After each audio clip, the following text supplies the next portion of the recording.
नमस्कार साथियों, जैसा कि हम 1857 की क्रांति के बारे में राजस्थान के संदर्भ में चर्चा कर रहे थे और अब तक हमने जो भी बातें करी उनको एक बार थोड़ा सा रिवाइज करते हैं और उसके बाद फिर आगे की बात करते हैं। तो देखिए, अब तक अपन पढ़ चुके हैं कि जब राजस्थान में 1857 की क्रांति हुई तो उस समय ब्रिटेन में महारानी हुआ करती थी विक्टोरिया।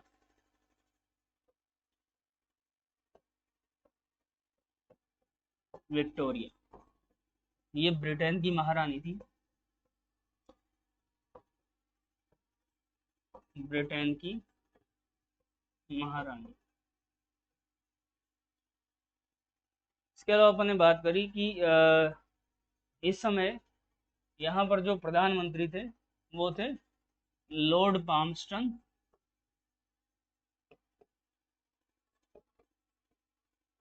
पामस्टन इस समय ब्रिटेन के प्रधानमंत्री थे और भारत में इस समय अंग्रेजों का जो सर्वोच्च अधिकारी हुआ करता था, गवर्नर जनरल, वो था लॉर्ड कैनिंग।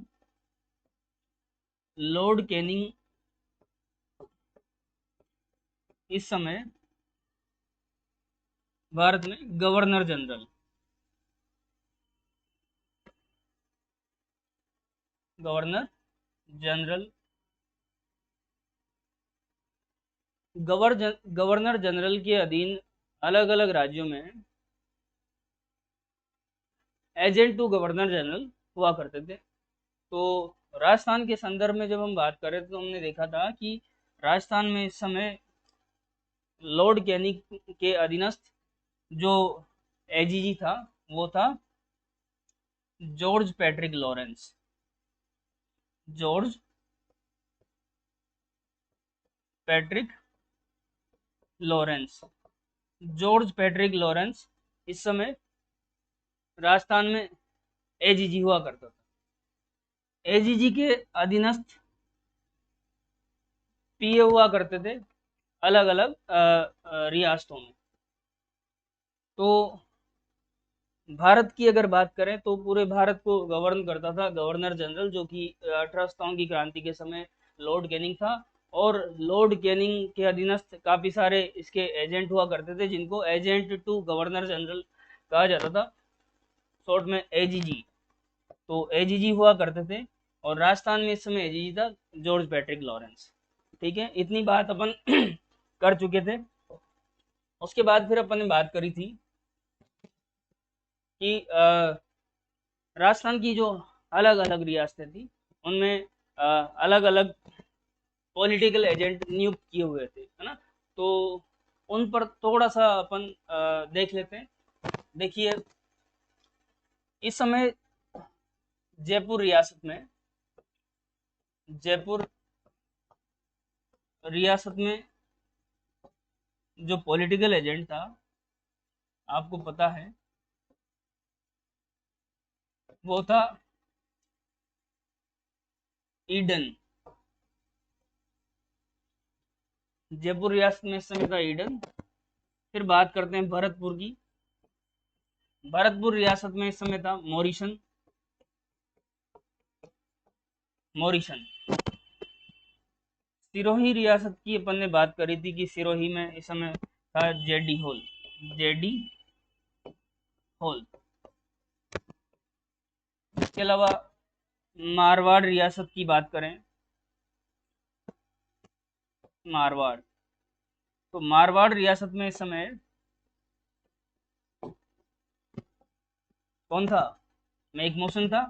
मैकमोहन के बारे में आपको पता है कि मैकमोहन की क्रांतिकारियों के द्वारा गर्दन काट के उसे आवा के किले में लटका दिया गया था। तो ऐसा क्वेश्चन बहुत सी बार पूछ लिया जाता है। ये था मैकमोहन।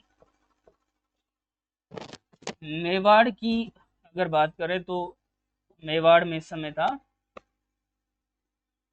मेजर सोवर्स। मेजर सोवर्स। और कोटा में इस समय था कौन? यस, जिसे जिसकी गर्दन काट के पूरे कोटा में उसको घुमाया गया था। तो वो था मेजर बर्टन।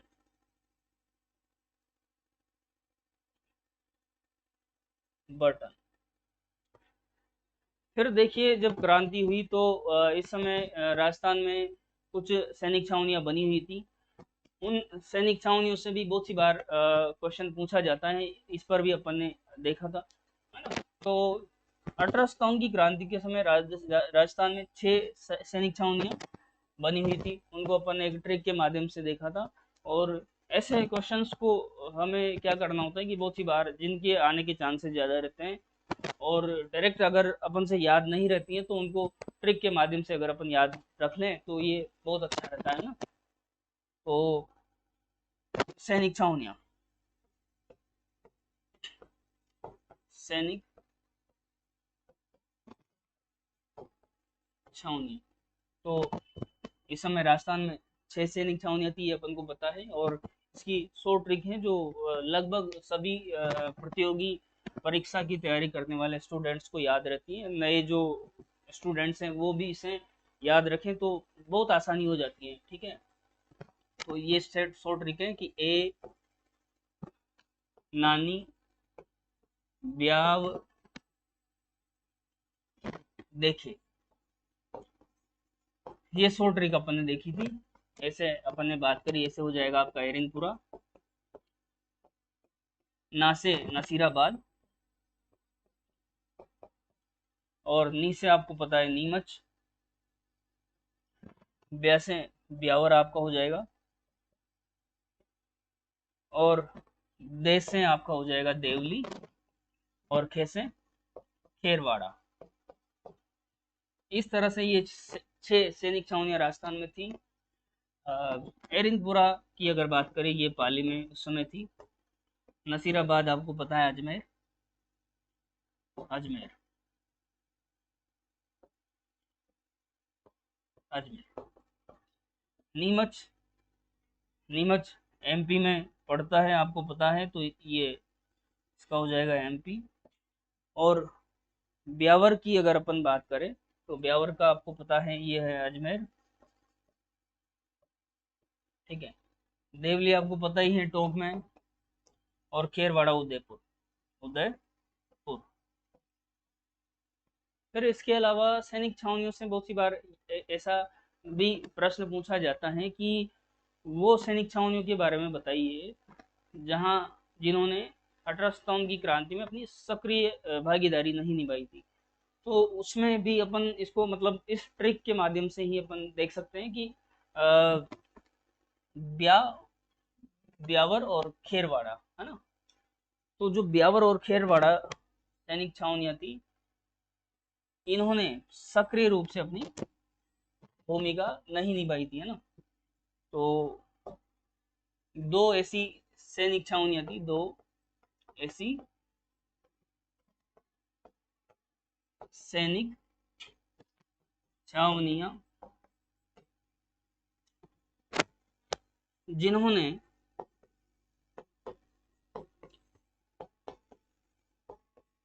क्रांति के समय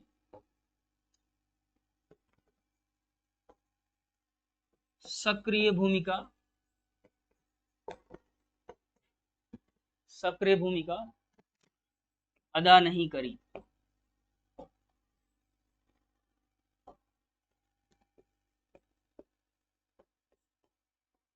नहीं करी। और ये थी एक तो ब्यावर और एक खेरवाड़ा, ठीक है।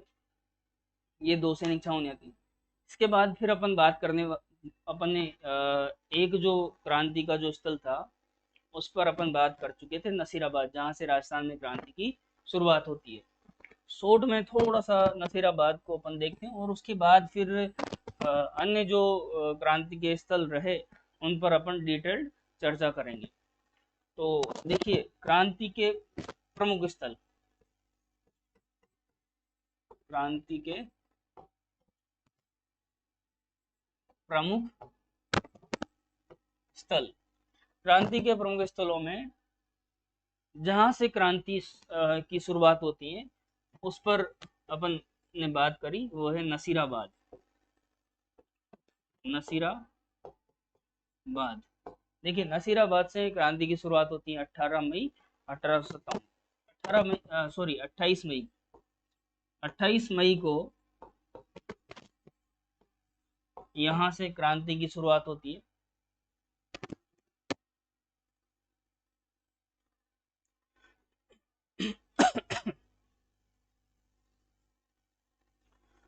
चलिए, देखिए, नेतृत्वकर्ता की अगर अपन बात करें,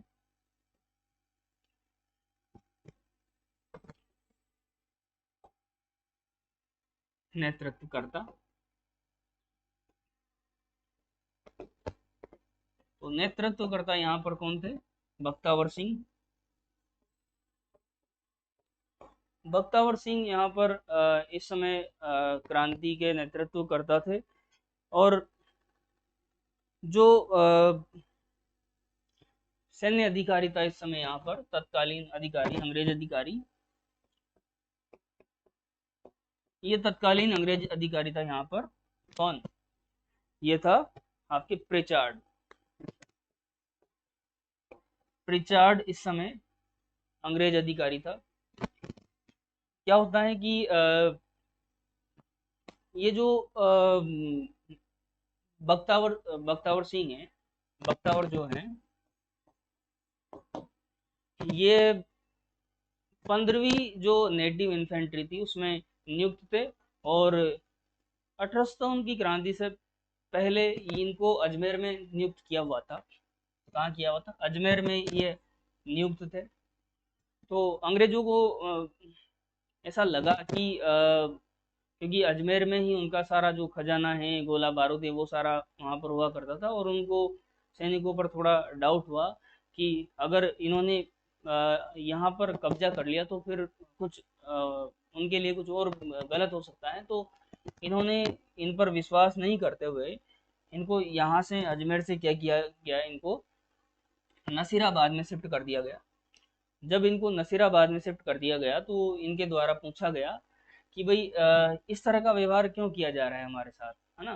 तो जो प्रिचार्ड हैं वो कोई जवाब नहीं दे पाता है इस पर, मतलब स्पष्ट रूप से उन्हें समझा नहीं पाता है। तो जब ऐसा होता है तो क्या होता है कि क्रांतिकारियों के द्वारा दो अंग्रेज अधिकारियों को गोली मार दी जाती है। उसमें एक था स्पॉटिसवुड, स्पॉटिसवुड और न्यूबरी।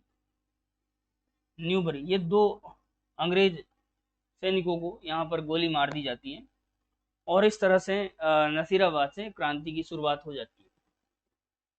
देखिए, प्रश्न ये भी पूछा जाता है कि नसीराबाद से जो क्रांति की शुरुआत हुई वो किस सैन्य टुकड़ी के द्वारा करी गई? तो मैंने अभी जस्ट आपको बताया, 15वीं नेटिव इन्फेंट्री, 15वीं नेटिव इन्फेंट्री के द्वारा क्रांति की शुरुआत करी जाती है। क्रांति की शुरुआत, और इसका साथ दिया गया था 30वीं नेटिव इन्फेंट्री जो पहले से ही नसीराबाद में नियुक्त थी। 30वीं एनआई जो कि पहले से नसीराबाद में थी। 15वीं नेटिव इन्फेंट्री के जो सैनिक थे ये तो आपको पता है ये अजमेर में स्थापित थे, पर जब अंग्रेजों को इन पर डाउट होता है थोड़ा सा तो फिर इन्हें शिफ्ट कर दिया जाता है। तो 30वीं जो एनआई थी इसमें इनका साथ दिया। चलिए, अब क्रांतिकारी इस तरह से यहाँ पर लूटपाट करते हुए यहाँ से पहुंच जाते हैं सीधा क्या, नसीराबाद से अलवर होते हुए ये नसीराबाद से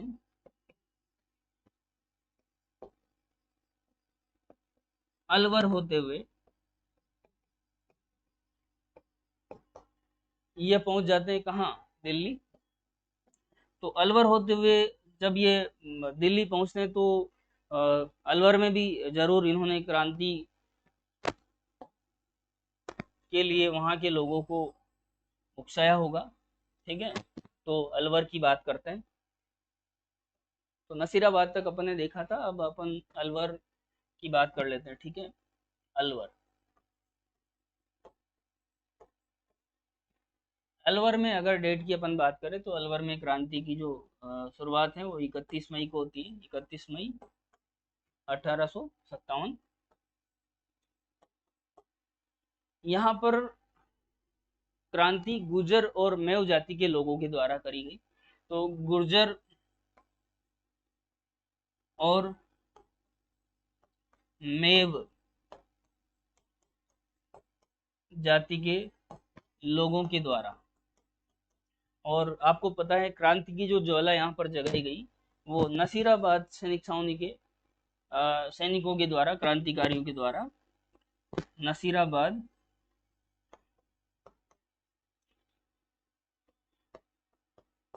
सैनिक छावनी के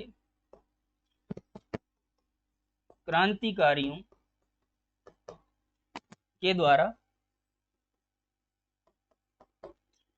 क्रांति की ज्वाला इन्होंने जगाई, मतलब इनके थ्रू यहाँ पर क्रांति भड़की। इसके बाद फिर बात करते हैं नीमच।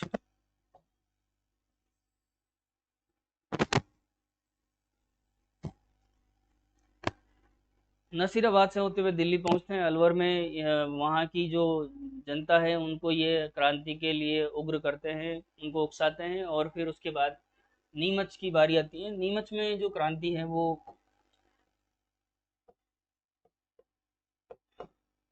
3 जून 1857, नीमच में 3 जून 1857 को क्रांति शुरू होती है। नेतृत्वकर्ता यहाँ पर अगर अपन बात करें नेतृत्वकर्ता, तो यहाँ पर क्रांति का नेतृत्व किया गया मोहम्मद अली बेग, मोहम्मद अली बेग और हीरा सिंह के द्वारा। हीरा सिंह, नीमच में क्रांति का नेतृत्व किया मोहम्मद अली बेग और हीरा सिंह ने। अंग्रेज अधिकारी की अगर अपन बात करें, अंग्रेज अधिकारी इस समय यहाँ पर था रॉबर्ट इस समय यहाँ पर अंग्रेज अधिकारी था। क्या हुआ कि नीमच जो छावनी थी यहाँ के सैनिकों के द्वारा क्रांति करी गई, वहाँ यहाँ के जो अधिकारी थे उनका विरोध किया गया। तो दो बातें निकल कर सामने आती हैं कि एक तो यहाँ पर अफवाह फैल जाती है कि सैनिकों के लिए जो रोटियां बनाई जा रही हैं, जिस आटे से रोटियां बनाई जा रही हैं उसमें हड्डियों का चूरा मिला हुआ है ना। तो ये एक इसका कारण रहा, आटे में हड्डियों का चूरा, हड्डियों का चूरा मिलाए जाने की अफवाह।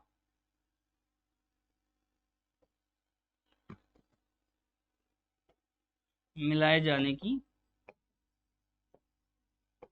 अफवाह फैला दी गई। तो इससे भी जो क्रांतिकारी थे, जो सैनिक थे, वो भड़क गए। और दूसरी अगर अपन बात करें तो यहाँ के जो सैनिक थे उनको इनके द्वारा स्वामी भक्ति की शपथ दिलाई गई। स्वामी भक्ति, स्वामी भक्ति की शपथ कि भाई आप जो लोग हैं वो हमारी प्रति वफादार रहेंगे। इस तरह की बातें जब रॉबर्ट कर रहा था यहाँ पर सैनिकों से, तो ये जो मोहम्मद अली बेग थे, ये आपको पता है ये अवध के सैनिक थे। और इन्हें पता था कि अंग्रेजों के द्वारा अवध में क्या किया गया था। अवध में एक्चुअल में बेगम हजरत महल उस समय थी, और बेगम हजरत महल को इन्होंने कुशासन का आरोप लगाते हुए राज्य को हड़प लिया था। तो ये बात सैनिकों को बहुत बुरी लगी, और इस तरह से जब रॉबर्ट से बहस चल रही थी तो बहस में इनके द्वारा रॉबर्ट को गोली मार दी जाती है, और वहीं से फिर क्रांति की शुरुआत हो जाती है नीमच में। देखिए नीमच से भागे 40 जो अंग्रेज थे, इनको चित्तौड़ का जो डुंगला गांव है वहाँ के रोगाराम किसान के द्वारा शरण दी जाती है। ये प्रश्न बहुत सी बार पूछा जाता है, तो ध्यान में रखने लायक बात है कि नीमच से भागे 40 जो अंग्रेज थे, इन्हें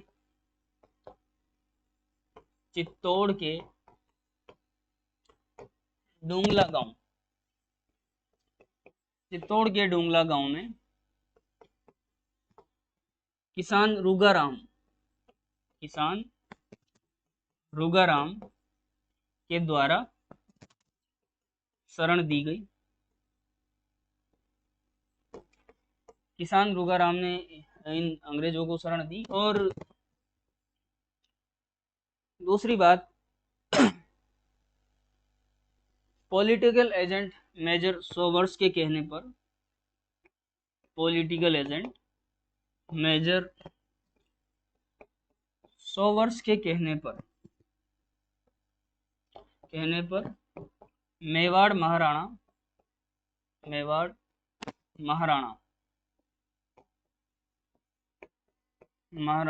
स्वरूप सिंह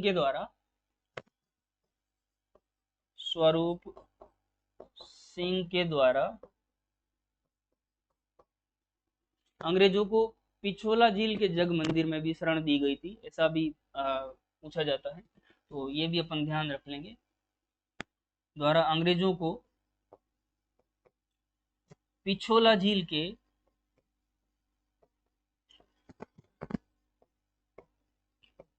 जग मंदिर में शरण दी गई। जग मंदिर में शरण दी गई।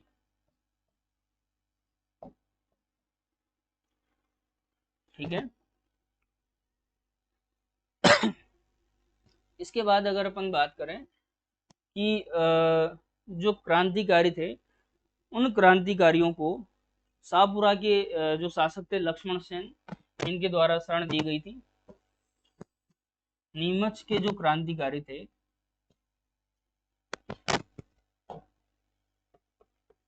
नीमच के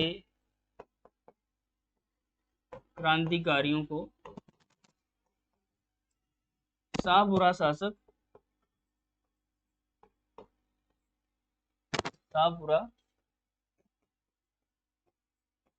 लक्ष्मण सेन के द्वारा अपने यहाँ शरण दी गई। ठीक है। और इस तरह से यहाँ के जो क्रांतिकारी थे, ये टोंक रियासत से होते हुए दिल्ली पहुंच जाते हैं।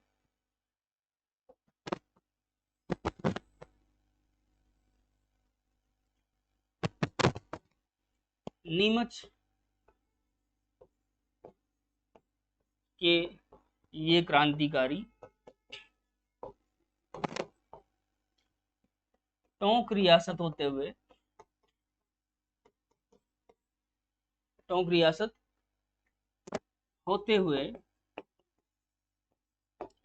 दिल्ली प्रस्थान करते हैं, दिल्ली पहुंचते हैं। तो नीमच के बाद फिर अपन पढ़ने वाले हैं टोंक रियासत। टोंक रियासत में जो क्रांति है वो 10 जून से 14 जून तक होती है। मतलब 10 जून को देवली छावनी में क्रांति भड़कती है, और संपूर्ण टोंक रियासत की अगर बात करें तो 14 जून को संपूर्ण टोंक रियासत में 1809 क्रांति का सूत्रपात होता है। तो बात कर लेते हैं टोंक रियासत की।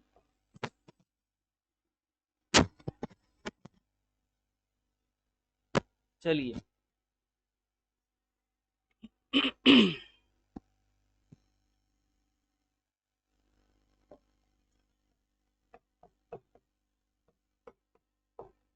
टोंक रियासत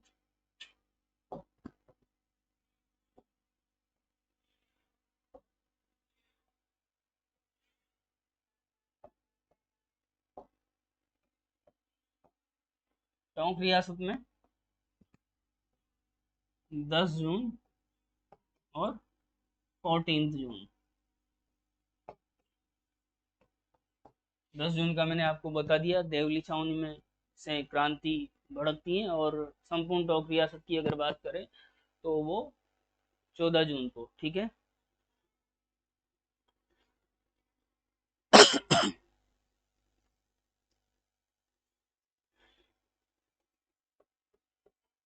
यहाँ का जो शासक था इस समय, टोंक का जो नवाब था, वो था नवाब वजीरुद्दौला। वजीरुद्दौला 1857 की क्रांति के समय टोंक में नवाब था, और वजीरुद्दौला के बारे में कहा जाता है कि इसने अंग्रेजों का साथ दिया, और इस वजह से इसे ईसाई राजा भी कहा जाता है। ईसाई राजा की उपाधि, या मतलब इस तरह से, क्योंकि इसने 1857 की क्रांति के दौरान वहाँ की जो जनता है, वहाँ की जो क्रांतिकारी हैं, उनको साथ नहीं दिया था। तो 1857 की क्रांति में अंग्रेजों का साथ दिया, अतः वजीरुद्दौला को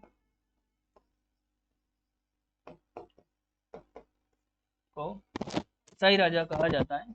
ईसाई राजा।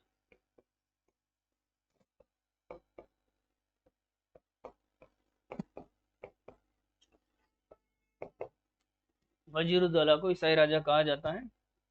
टोंक में हालांकि जो नवाब थे, इनको इनके द्वारा क्रांतिकारियों का साथ नहीं दिया गया था, पर यहाँ की जो प्रजा है, प्रजा ने यहाँ की जो क्रांतिकारी थे उनका जमकर साथ दिया था।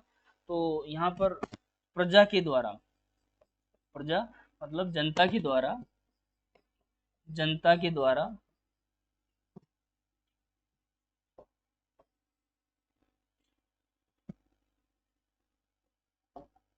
जनता के द्वारा क्रांतिकारियों का साथ दिया गया, साथ दिया गया। फिर उसके बाद बात आती है, और ये जो अगली बात मैं आपको बताने जा रहा हूँ काफ़ी इम्पोर्टेंट भी है, अक्सर पूछा भी जाता है।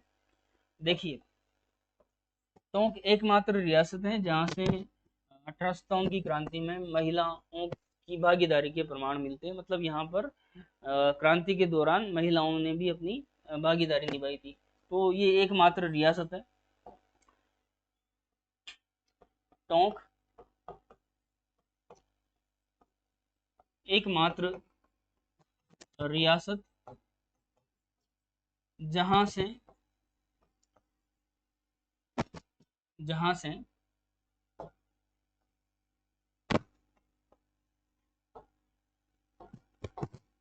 जहाँ से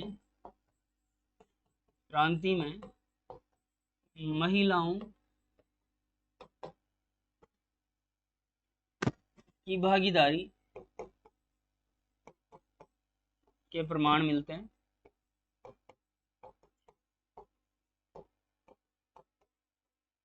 महिलाओं की भागीदारी के यहाँ से प्रमाण मिलते हैं। टोंक जो रियासत है, यहाँ पर नासिर ये जो नासिर मोहम्मद थे, इनका जो साथ है ये तात्या टोपे के द्वारा दिया गया। तो ये बात भी अपन थोड़ा सा ध्यान रख लेंगे कि नासिर मोहम्मद का क्रांति के दौरान, क्रांति के दौरान तात्या टोपे द्वारा